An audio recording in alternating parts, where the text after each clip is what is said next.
अनुराधा, हम हमेशा कहते हैं, लोग कहते हैं, कई बार मैंने सुना है, मेरे पास आते हैं कि हमें ये नहीं मिला तो ऐसा हो गया, हमें अच्छा स्कूल नहीं मिला, अच्छा कॉलेज नहीं मिला, हम भी बड़े शहर में रहते तो कमाल कर लेते, हमें भी बड़े शहर में भगवान पैदा करता तो हमने अच्छा किया होता, या कहीं विदेश पढ़ने भेजा होता या बड़ी जगह पढ़ने भेजा होता।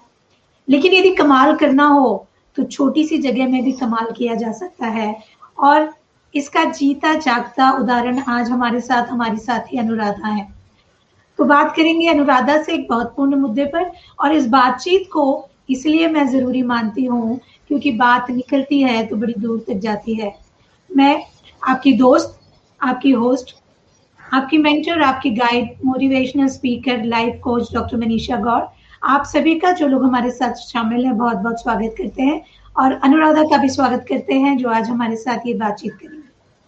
अब कुछ बातें पहले अनुराधा की करते हैं, उसके बाद हम बात करेंगे पीरियड्स की। तो अनुराधा एक छोटे से गांव कोदरिया की सरपंच है, जो कि महू डिस्ट्रिक्ट में आता है, मध्य प्रदेश में आता है। और अनुराधा का गांव इतना स्मार्ट है कि अनुराधा के गांव में 50 पैसे लीटर में पूरे गांव को आरओ का पानी मिलता है। और अनुराधा की पंचायत प्रधानमंत्री द्वारा पुरस्कृत है। पंचायत सशक्तिकरण पुरस्कार अनुराधा जी को प्रधानमंत्री ने दिया है। उत्कृष्ट सरपंच के रूप में ये सम्मानित है, और ये पहली ग्राम पंचायत है हमारे प्रदेश में जिसे आईएसओ का सर्टिफिकेट मिला है।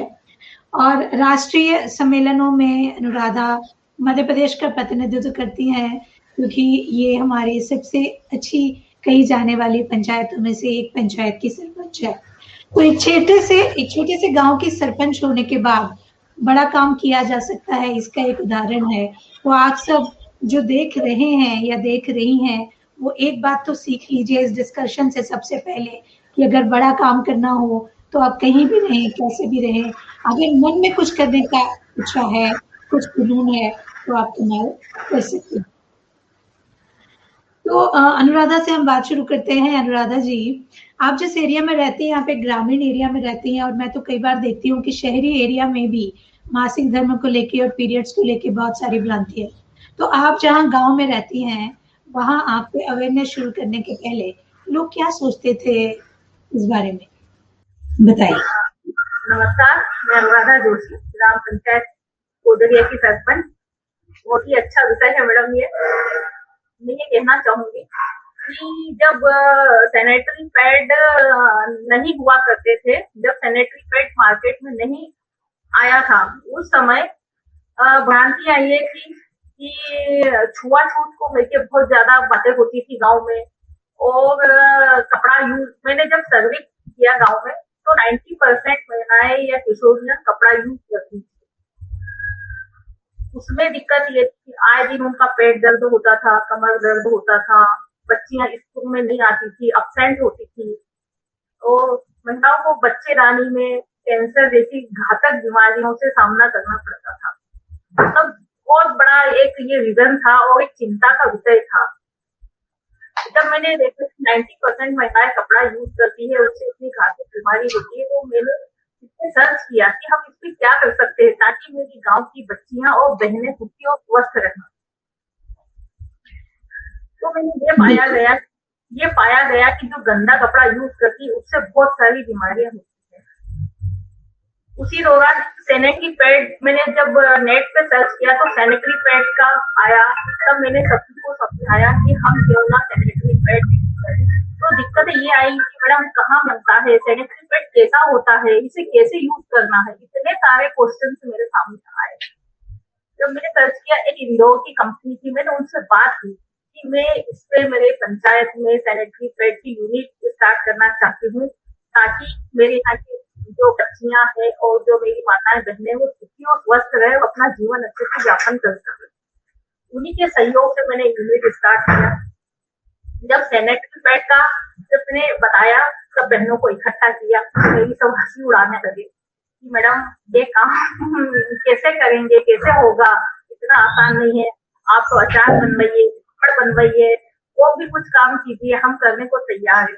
और सैनिटरी पैड नहीं हम बना सकते हैं, वो कैसे बनेगा, मतलब एक उनके मन में बहुत बड़ी वो थी, दहशत भी थी कि कैसे और होगा। गंदगी गंदगी भी लगता होगा ना कि हम ऐसा काम क्यों करें, वो अच्छा काम मानती नहीं होंगी उसको। सुनने में ही बड़ा अजीब सा लगा था। पर मेरा मैडम एक वो था कि नहीं, मैंने जो काम करना है उसको करना है।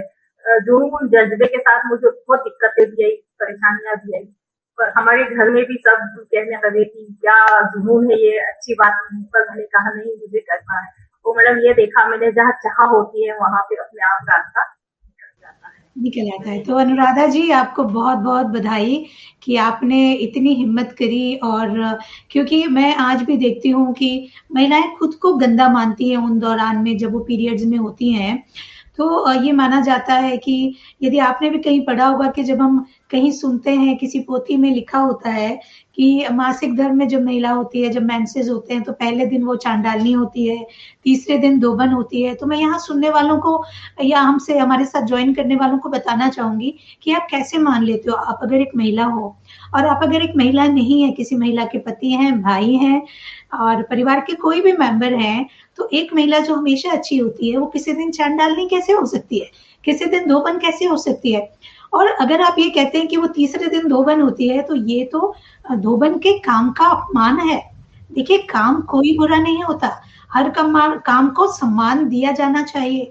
और अगर कोई महिला धोबन है, वो कपड़े धोती है, तो ये उसका काम है, उसका सम्मान किया जाना चाहिए कि वो कोई अपराध नहीं कर रही है, काम करके अपनी जीविका चला रही है। तो मैं यहाँ इस मंच से अनुराधा जी के साथ इस बात का विरोध करती हूँ, विरोध दर्ज करवाती हूँ कि किसी भी तरह से महिलाओं को अपवित्र मानने की गलती मत कीजिएगा। और ऐसे अगर आप मानते हैं तो हम रोज जो भी खाना खाते हैं वो दूसरे दिन सुबह बाहर निकालते हैं, तो हमारे पेट में रोज ही गंदगी होती है। तो इस तरह से तो हम रोज सब गंदे होते हैं। और जहां तक मासिक धर्म की बात है, ये क्लीनिंग प्रोसेस है, ये एक प्रोसेस है। तो अनुराधा जी, आपके एरिया में भी अभी ये मानते होंगे कि किसी को हाथ नहीं लगाना है, या मंदिर नहीं जाना है, या ये नहीं करना है, बिस्तर को हाथ लगाएंगे तो अपवित्र हो जाएंगे, अचार को हाथ लगाएंगे तो अचार खराब हो जाएगा। तो ये सब बातें भी आपके सामने आती होंगी, तो आप कैसे इनसे डील करती हैं? होता है, किचन में नहीं जाने देते हैं, है ना, किसी को छूने नहीं देते हैं, नीचे सोना पड़ता है, दूध नहीं पीना, खट्टा नहीं खाना, अचार नहीं खाना, ये सारे प्रतिबंध होते हैं 3 दिनों में। तो एक तो बहुत आप बड़ा कैसे समझाती हैं, आप कैसे समझाती हैं? क्योंकि मुझे ऐसा लगता है कि ये बात समझाना तो बहुत पढ़े लिखे वर्ग को भी बड़ा मुश्किल होता है। मैंने देखा है कि कई महिलाएं मानने को तैयार ही नहीं होती और वो खुद को ही अपवित्र मानती हैं 3 दिन तक, 4 दिन तक, 5 दिन तक। और ये सब अलग अलग चलता है, कुछ लोग 3 दिन मानते हैं, कुछ 4 दिन मानते हैं, कुछ लोग 5 दिन मानते हैं। हम सीधी सी बात ये क्यों नहीं मानते कि ये एक शारीरिक प्रोसेस है, दिस इज अ प्रोसेस जो जरूरी है सबके लिए, हर वो महिला के लिए, क्योंकि ये क्लीनिंग होता है इतने दिनों में उसका। तो आप कैसे समझाती हैं महिलाओं को? क्योंकि दूसरों को समझाना तो ठीक है, हम अगर महिलाओं को ही समझा पाए तो शायद बहुत बड़ी बात हो जाए। वैसे तो मैडम वाकई में बहुत मुश्किल होता है उन्हें समझाना, पर धीरे धीरे परिवर्तन होने लगा है मैडम। जैसे अब बच्चियां होती है ना, वो ये चीज को समझाती है, मम्मी ऐसा नहीं है, इस तरह का। तो क्या होता है ना, बच्चों की बातें माँ ज्यादा अच्छे से सुनती है, समझती है। तो हम बच्चियों को समझाते हैं, वो बच्चियों से ये कहते हैं कि अपनी मम्मी को समझाए, अपनी दादी को समझाए, तो बच्चियों की बात समझ में आती है। तो थोड़ा सा चेंज तो होने लगा है मैडम। जैसे उस समय, पुराने समय में क्या होता था मैडम कि 3 दिन चूल्हे पे रोटी बनाना होती थी, है ना, बहुत कष्ट उठाना पड़ता था, बहुत कठिन होता था। तो मेरे ख्याल से तो ये होता था कि 3 दिन 4 दिन आपको रेस्ट करना है ना, खाना नहीं बनाना है, गोबर से लिपना पड़ता था चौका। आज तो गैस हो गया है, सब सुविधाएं हो गई, उन दिनों में ये सब होता नहीं था। तो मेरे ख्याल से तो उस 3-4 दिनों में उन्हें इस तरह से अलग से बिठाया जाता था कि अच्छे से खाना बना के देंगे और आपको अच्छे से खाना है ना। मेरा तो बिल्कुल, मानना है। बिल्कुल, ये आपने सही बात कही कि पुराने ज़माने में 5-7 किलोमीटर दूर जाके पानी भर के लाना है, या जो खेती का काम होता है वो करना है। तो ये माना जाता था कि उन्हें उतने दिनों आराम की ज़रूरत है। और चूँकि बड़े-बड़े परिवार होते थे, तो एक-एक को बताना, इससे कि एक स्थान तय कर लिया कि वो वहाँ बैठी हैं और उनको कुछ काम नहीं करने देना है, तो सबको समझ में आ जाता था कि आज उनको ये काम नहीं बोलना है। हमने उस परंपरा का मतलब नहीं समझा, गलत मतलब निकाला।